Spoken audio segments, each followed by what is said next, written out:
¿Cuál fue la excusa que ellos pusieron para quedarse en Malvinas? En 1770 ellos se instalan en Puerto Egmont y son expulsados a los cañonazos por el capitán de navío Madariaga, que era un español que había venido a poner orden en el Río de la Plata respecto a la presencia inglesa. Él también ocupó Montevideo, él derribó prácticamente la ciudad de Colonia, o sea, todos los lugares donde los ingleses y sus aliados portugueses se instalaban, este Madariaga los pasó por las armas.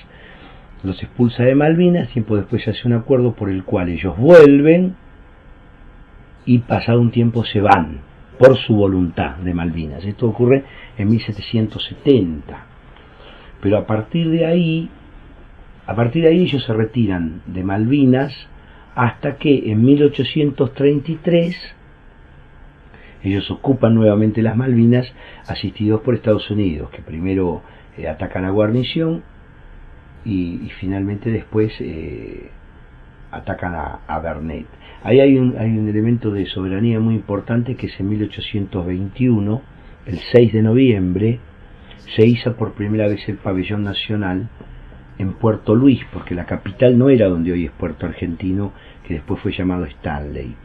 La capital era más arriba, en otra bahía que se llama Bahía de la Anunciación. Se llamaba Puerto Luis porque la había fundado Luis de Bougainville, que era un navegante y científico y explorador francés que realizó 4 vueltas al mundo en aquella época en viajes científicos y de exploración. Y él fue el primer colonizador de las Malvinas, por eso el nombre de Malouins, porque Bougainville era de San Malo, y a los nativos de San Malo se les llamaba les Malouins.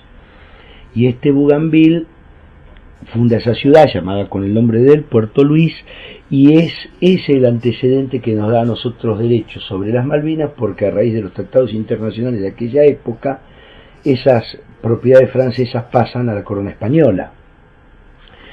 Y en 1821, cuando llega el capitán Davy Jebbet, que era un corsario norteamericano al servicio del Río de la Plata, el Río de la Plata en ese momento estaba bloqueado por el Imperio Brasilero, él tuvo que salir con el barco en lastre, se dice, sin carga completa para poder burlar el bloqueo brasilero navegando sobre los bancos, y se tuvo que ir hasta Cabo Verde, que es en el norte de África, para cargar el barco a pleno de comida y agua, al punto que el segundo comandante murió en el viaje, y de ahí recién se dirigió a Malvinas.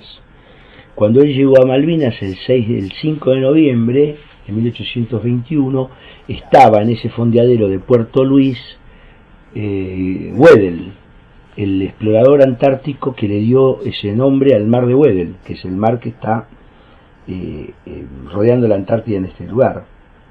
Y este explorador antártico inglés cuenta en su libro de viaje que él estaba en ese puerto ballenero, porque los que habían ahí eran todos dedicados a la caza de focas y ballenas, y apareció una fragata. Nadie entendía qué hacía una fragata en ese lugar, y que al rato de esa fragata aparecieron unos oficiales con uniformes militares, la mayoría de ellos sin dientes, porque después de tantos días de navegación en muy malas condiciones, por la falta de vitaminas se les caían los dientes, una enfermedad llamada escorbuto, que se previno recién después con el descubrimiento de la vitamina C. Y estos oficiales sin dientes y con uniformes todos desteñidos por una navegación tan difícil, los invitaron a todos a que al día siguiente asistieran al izado del pabellón nacional de las Islas Malvinas. Y todos estos tipos fueron, inclusive Weddell.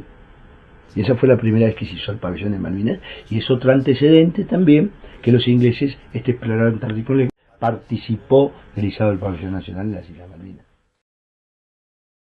Aquí en América, ¿quién apoyó a Inglaterra?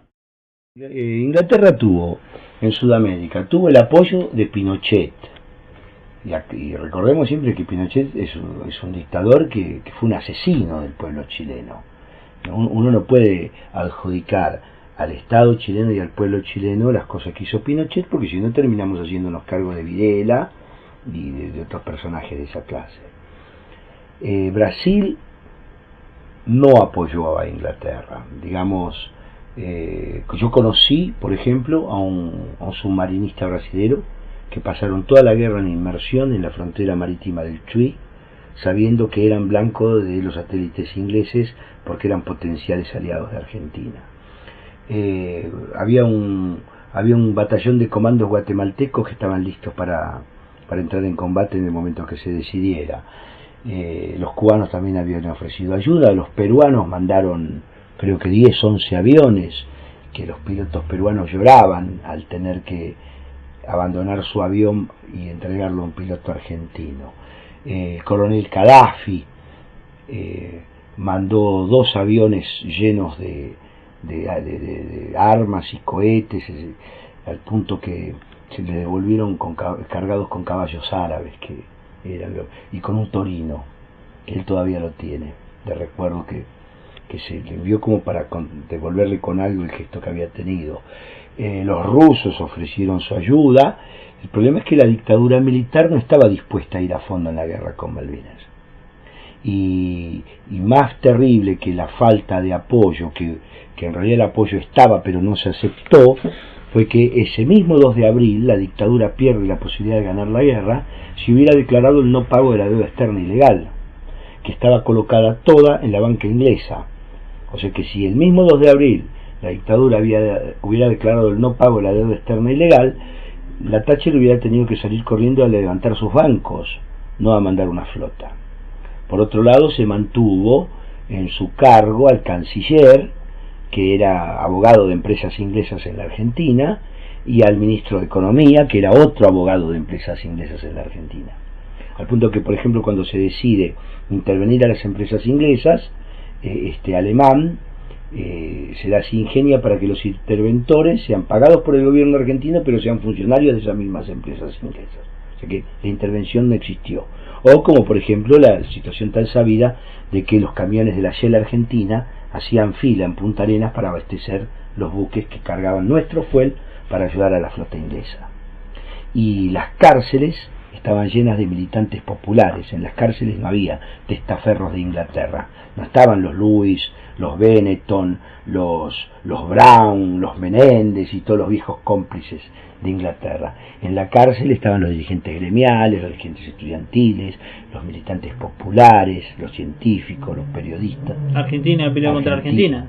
Bueno, los argentinos que pensaban distinto, sin contar todos los que ya habían desaparecido, y estos tipos habían tirado vivos de los aviones y les habían robado hasta los hijos. O sea, es muy difícil que un país pueda pelear y ganar una guerra cuando quien está conduciendo la guerra ha sido el asesino de sus propios compatriotas. Para extraer información de ustedes, ¿cómo podemos ubicarlos? En el Face, el grupo se llama La Resistencia, paréntesis, Resistencia Patriótica, Malvinas. Hay un blog que se llama Una Patriada por Malvinas, que es de Blogspot. Y también está el Malvinense, que es www.malvinense.com.ar. Pero dada la actividad que nosotros tenemos en Malvinas, cualquier noticia que coloquen de Malvinas va a aparecer el blog, Una Patriada, que es lo más visto, porque no todos entran al Facebook. ¿Usted piensa que Malvinas en algún momento volverá a ser Argentina? Yo creo que no tiene que ser tan lejano. Ya han pasado 30 años prácticamente. Esta vez el mundo está a favor de Argentina. Esta vez los hicimos correr. Ellos han realizado montones de operaciones de inteligencia para que la sociedad no pueda tomar conciencia de que los hicimos correr. Pero nosotros acá estamos yendo a Ushuaia. Y allí en Ushuaia va a haber todavía un par de jugadas más para que el mundo tenga que entender que les estamos cerrando los puertos a la bandera pirata, y el día que se sepa que les hemos cerrado los puertos a la bandera pirata, las acciones de las petroleras inglesas van a bajar en Londres y van a seguir bajando.